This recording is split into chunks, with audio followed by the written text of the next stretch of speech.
សម្រាប់បងប្អូនដែលចង់ធ្វើផ្កាភ្ជួរជាងបែបនេះអាចមើលវីដេអូនេះបានណាចាក្នុងនេះខ្ញុំធ្វើមួយដើម្បីបងប្អូនមើលទាំងអស់គ្នាណាចាសួស្តីបងប្អូនគ្នាឥឡូវហ្នឹងយើងចាប់ផ្ដើមធ្វើផ្កាជប់ភ្ជួរជាងណាគឺផ្កាយើងធ្វើបោះស្វាយហើយនេះគឺប្រភេទផ្កាហើយយើងយកលួសកម្មញីមកដើមបែបនេះហើយយើងកាត់ជាពីរហើយយើងបត់វាជាពីរទៀតណាដើម្បីវាសើបដើម្បីឲ្យចេញសើបមកវាឲ្យខ្លីៗបែបនេះញ៉ាំតផ្កា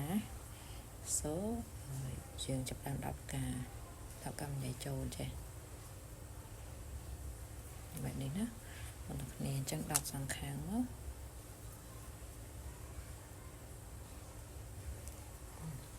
យើងដាក់វាយ៉ាងហ្នឹងបែបហ្នឹងណាបែបហ្នឹងហើយ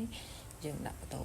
យើងយកពណ៌លឿងកាត់ជា3ណាបងប្អូនគ្នាអញ្ចឹងយើងដាក់តពុះវាអញ្ចេះមកដើម្បីធ្វើបតោកតាយើងតពុះវាអញ្ចឹងណាឥឡូវយើងតពុះរួចហើយយើងចាប់តាមហុំវាអញ្ចឹងណាបងប្អូនគ្នាហុំហើយយើងទាញមកអញ្ចឹងទៅគឺហើយផ្កាយើងនឹងបតោវានេះយើងដាក់តពុះអញ្ចឹងពណ៌លឿងកាច់ក្បាលតិចមកយើងតពុះវាជាប់គ្នា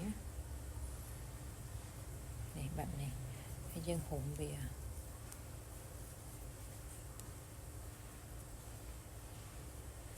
នេះបតោវាស្អាតបែបហ្នឹងណាបងប្អូនអ្នកគ្នានេះអញ្ចឹងយើងទាញផ្កានឹងចុះមកអូខេអញ្ចឹងយើងបានផ្កាបែបហ្នឹងយើងបត់វាឡើងដើម្បីឲ្យវាពេលវាឈរទៅវាត្រង់ចេញឃើញផ្កាអញ្ចឹងអូខេអញ្ចឹងយើងធ្វើឲ្យច្រើនរហូតតអស់មកហើយចាំយើងបញ្យួរវាយើងចាប់បានពាក់ចូលគ្នាណាបងប្អូនអ្នកគ្នាឥឡូវផ្កាយើងធ្វើរួចរាល់ហើយនេះ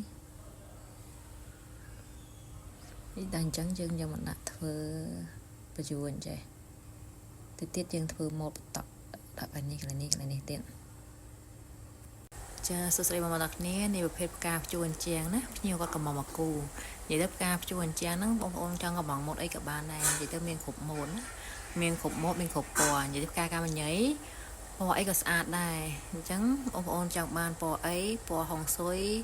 ពណ៌មាសឬក៏ពណ៌លឿងពណ៌ក្រហមពណ៌អីគឺអាចកំងបានទាំងអស់ណាហើយកំងប្រភេទផ្កាក៏បានដែរអរគុណច្រើនមួយដែលតែងតែជឿជាក់លើស្នាដៃរបស់ខ្ញុំអញ្ចឹងបើសិនជាចង់បានអាចកំងបានអរគុណ